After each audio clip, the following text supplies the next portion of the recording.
Well, Pedro, thank you for joining us today. A lot of people don't necessarily know what the UN Development Program does.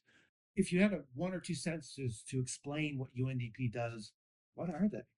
So UNDP is the program of the United Nations for development broadly understood. So it's about really enabling countries and people within countries to live lives to their full potential. So this is the idea behind human development.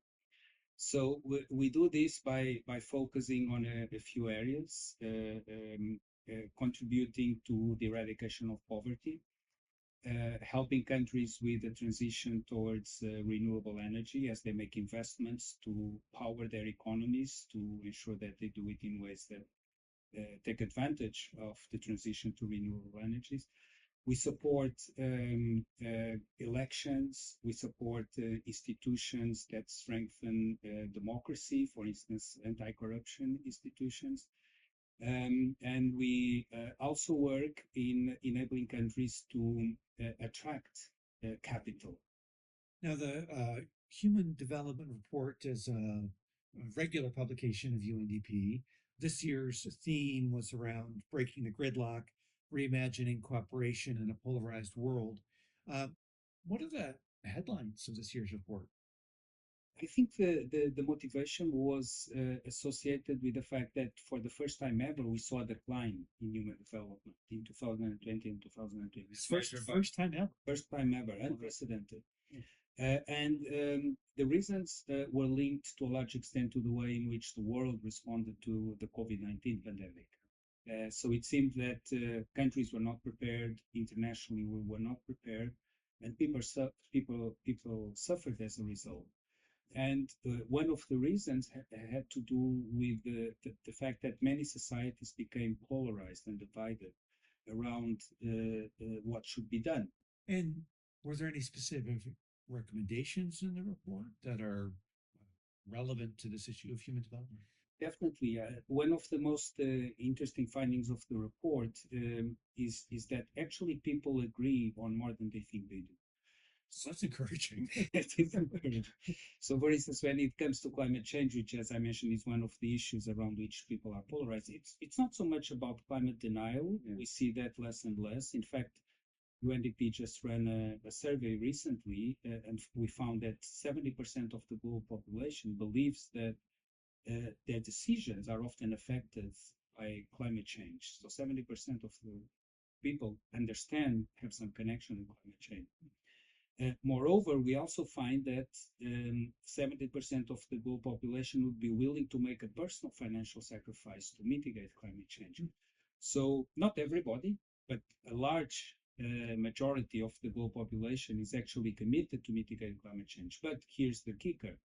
When you ask people if they think that those around them also believe the same, then the percentage drops to 40% or a little over 40%.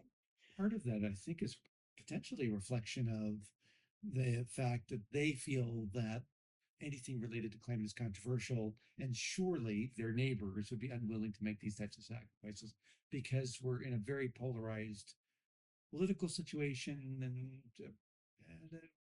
how people gather information. It's all different. Exactly. And it is true that addressing climate change is complicated, is a challenge. But the polarization seems to be happening not so much on whether people believe that climate change is real, but more around whether are we doing enough or aren't we doing enough.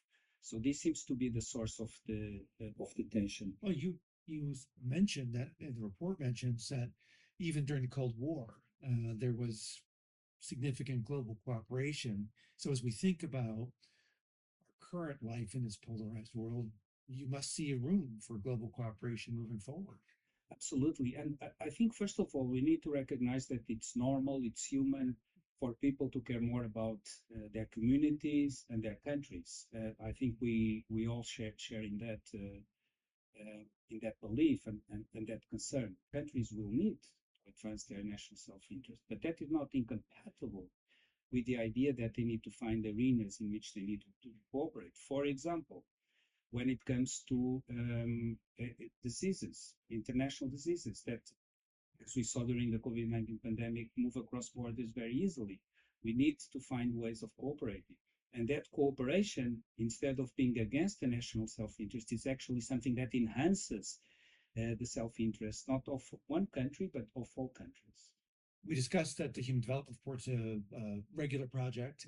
As you think about the next development report, what should we be looking for? Any themes that are emerging? In the next Human Development Report, Peter, we're going to look at the digital transformation and particularly the artificial intelligence revolution that we're all going through is going to shape opportunities for human development, creating new risks, but most important, and this is really the take we want to pursue, creating new opportunities to augment what people can do and see if we can find ways of contributing to recommendations on the kind of policies and institutions that we need to put in place to mitigate the risks and enhance how artificial intelligence in particular can augment what people can do and enhance human development.